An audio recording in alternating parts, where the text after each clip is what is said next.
मेरी पहली बीवी मुझसे 5 साल छोटी थी, दूसरी बीवी मुझसे 10 साल छोटी थी, तीसरी बीवी मुझसे 15 साल छोटी थी और चौथी ये 20 साल छोटी है। तो दोस्तों, हमारे देश की जनता किसी पर यकीन करे ना करे, लेकिन मौलवी और बाबाओं पर पूरी श्रद्धा से यकीन करती है।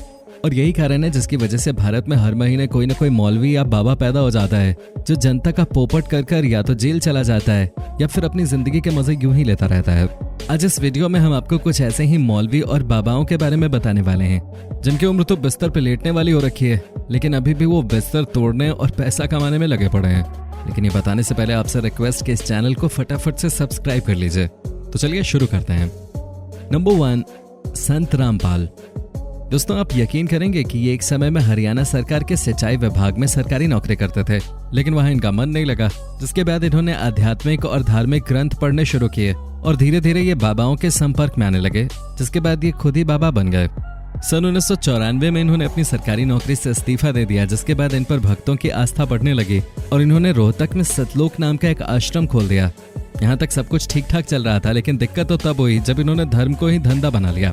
देखते ही देखते इनका धंधा रफ्तार पकड़ता गया और इन्होंने हरियाणा की कई और जगहों पे भी आश्रम खोल दिए। जिसके बाद सन 2006 में इन्होंने आर्य समाज के कुछ ग्रंथों की निंदा की। इसके बाद आर्य समाज के समर्थकों ने इनका आश्रम बंद कराने की कोशिश की, लेकिन इस कोशिश में इनके समर्थकों ने उनके साथ मारपीट की और आर्य समाज के एक सोनू नाम के समर्थक को जान से मार दिया। जिसके बाद इस बाबा पर केस फाइल किया गया और उस टाइम पता चला कि इनका आश्रम भी फर्जी है। जिसके बाद अधिकारियों के सपोर्ट की वजह से संत रामपाल इन दोनों केसों से बरी हो गया। इसके बाद 2013 और 14 में सतलोक आश्रम से एक बच्चे और 4 महिलाओं की लाश मिली, जिसके बाद संत रामपाल पर हत्या और बंधक बनाए जाने के तहत केस दर्ज कर लिया गया। जिसके बाद दूसरों की जमीन हथियाने और कई संगीन मामलों में इसे 11 अक्टूबर 2018 को दोषी ठहराया गया। तब से आज तक ये जेल की हवा खा रहे हैं, क्योंकि इनके अपराधों के लिए भारतीय कानून ने इन्हें उम्र कैद की सजा सुनाई है। क्या आप यकीन करेंगे कि इनको इनके आश्रम से जेल तक पहुंचाने में सरकार के 60 करोड़ रुपए खर्च हो गए। फिलहाल ये अपनी सजा को माफ कराने के लिए खूब हाथ पांव मार रहे हैं। दोस्तों, अब हम आपको एक मौलाना से मिलवाते हैं जिनका नाम है आमिर, लेकिन इनकी खासियत यह है कि इन्हें अपने से छोटी उम्र की लड़कियां पसंद आती हैं। और मजे की बात तो यह है कि इस चीज को खुला बोलते भी हैं। वैसे पेशे से ये मौलवी के अलावा एक टीचर भी हैं जो पाकिस्तान के हैं। इन्होंने अब तक 4 शादियां की हैं, जिनमें एज डिफरेंस आप इन्हीं के मुंह से सुन लीजिए। मेरी पहली बीवी मुझसे 5 साल छोटी थी, दूसरी बीवी मुझसे 10 साल छोटी थी, तीसरी बीवी मुझसे 15 साल छोटी थी और चौथी ये 20 साल छोटी है। तो कोई ऐसा मुझे फर्क महसूस नहीं हुआ कि ये बहुत छोटी है मुझसे। दोस्तों, अब हम आपको बताते हैं उत्तर प्रदेश के गाजीपुर में रहने वाले रामवृक्ष यादव के बारे में। ये जाने माने धर्मगुरु जय गुरुदेव के शिष्य रह चुके हैं, लेकिन शुरू से ही इनकी नीयत शिष्यों वाली नहीं थी, बल्कि ये तो गुरु बनना चाहते थे। 28 मई 2012 को जैसे ही इनके गुरु जय गुरुदेव की मृत्यु हो गई, उनकी विरासत लेने के लिए सबसे आगे ये थे, लेकिन इनको एक फूटी कौड़ी भी नहीं मिली। जिसके बाद इन्होंने अपना एक अलग गुट बना लिया और मथुरा के जवाहर बाग में 270 एकड़ जमीन पर अवैध कब्जा कर लिया और वहां से ही ये अपनी समानांतर सरकार चलाने लगे और साथ ही यहीं इन्होंने अपनी एक छोटी सी सेना भी खड़ी कर दी।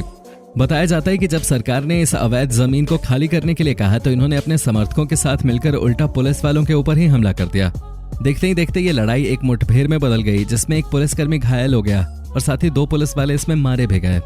लेकिन सही बात तो ये हुई कि इसमें रामवृक्ष यादव भी मारा गया, नहीं तो न जाने कितने निर्दोष लोग इसकी वजह से मारे जाते। दोस्तों, अब हम आपको एक ऐसे बाबा के बारे में बताते हैं जिसको डिस्को बाबा और बिल्डर बाबा के नाम से जाना जाता है। वैसे तो इनका असली नाम स्वामी सच्चिदानंद है, जिनके ऊपर शायद ही कोई ऐसा अपराध हो जो ना हो। इनके ऊपर जमीन हड़पने से लेकर रेप तक का आरोप है। वैसे बताया जाता है कि बाबा भगवा चोला की आड़ में दारू पीने के बाद खूब नाच गाना किया करते हैं और साइड बाय साइड बिल्डर और जमीन हड़पने जैसे कामों को भी अंजाम देते रहते हैं। दोस्तों, अब हम आपको मिर्जापुर की एक ऐसी साध्वी के बारे में बताते हैं जो नर्स से सीधा संत साध्वी बन गई। पहले ये नर्स थी जिनकी शादी इलाहाबाद में हुई थी, जिसके बाद इनके बच्चे भी हुए, लेकिन धार्मिक संगठनों के मंचों पर जाते जाते इन्हें साध्वी बनने का भूत सवार हो गया, जिसके बाद ये साध्वी बन गई। इसके बाद इन्होंने लोगों के साथ खूब ठगी की, लेकिन ये अभी तक उतना बड़ा हाथ नहीं मार पाई, जिसकी वजह से पुलिस के हाथ इन तक नहीं पहुंच पाए और इसी वजह से ये अभी तक जेल नहीं गई है। फिलहाल ये छोटी मोटी धांधलेबाजी कर अपने रईस शौकों को पूरा कर रही है, लेकिन इनका नाम भारतीय सरकार ने फेक संत साध्वियों की दूसरी लिस्ट में जारी कर दिया है। नंबर 6, आसाराम। ये एक ऐसा नाम है जिसका इतिहास किसी रहस्य से कम नहीं है।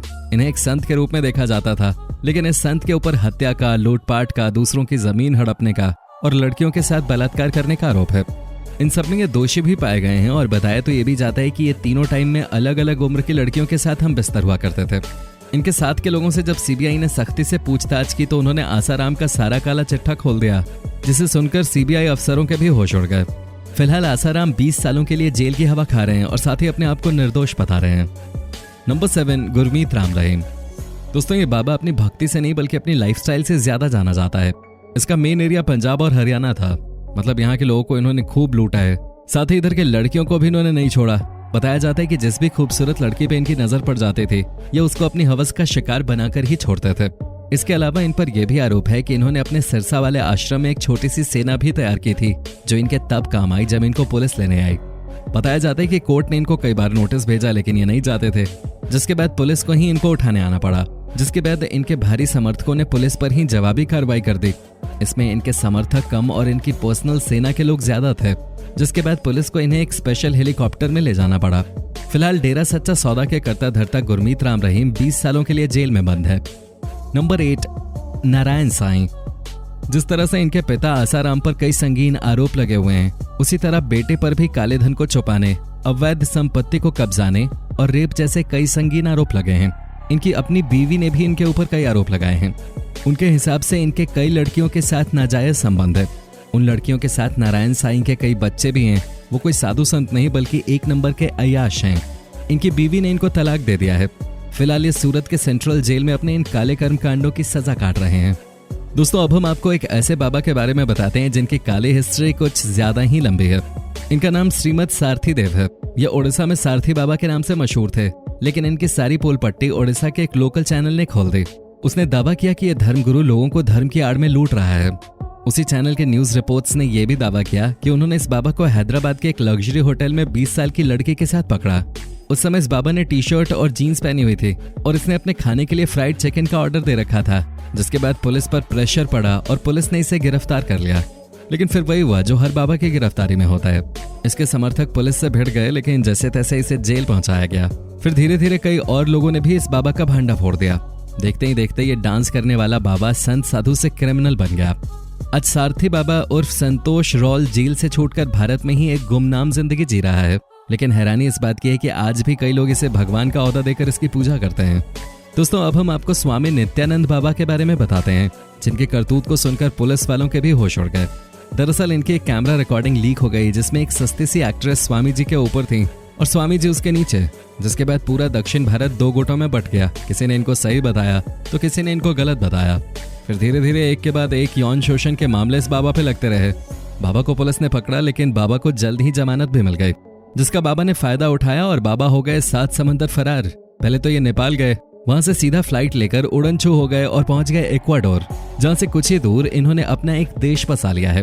दरअसल इन्होंने एक द्वीप खरीदा, जिसका नाम इन्होंने रखा कैलासा, जो आज एकमात्र हिंदू देश है। जब पुलिस को इनके करतूत के बारे में पता चला तो पुलिस के भी होश उड़ गए।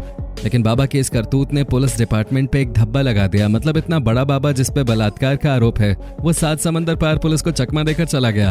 और आज ऐसे न जाने कितने बाबा हैं जो कई कर्मकांड और कई धांधलेबाजी करके निर्दोष घूम रहे हैं। आपसे रिक्वेस्ट है कि आप ऐसे बाबाओं से बच के रहें। तो दोस्तों, इस वीडियो में सिर्फ इतना ही। जाने से पहले वीडियो को लाइक कीजिए, चैनल को सब्सक्राइब कीजिए और साथ ही बेल आइकन को भी ऑन कर लीजिए। और हाँ, प्लीज अपने दोस्तों के साथ इस वीडियो को शेयर जरूर कीजिएगा। धन्यवाद।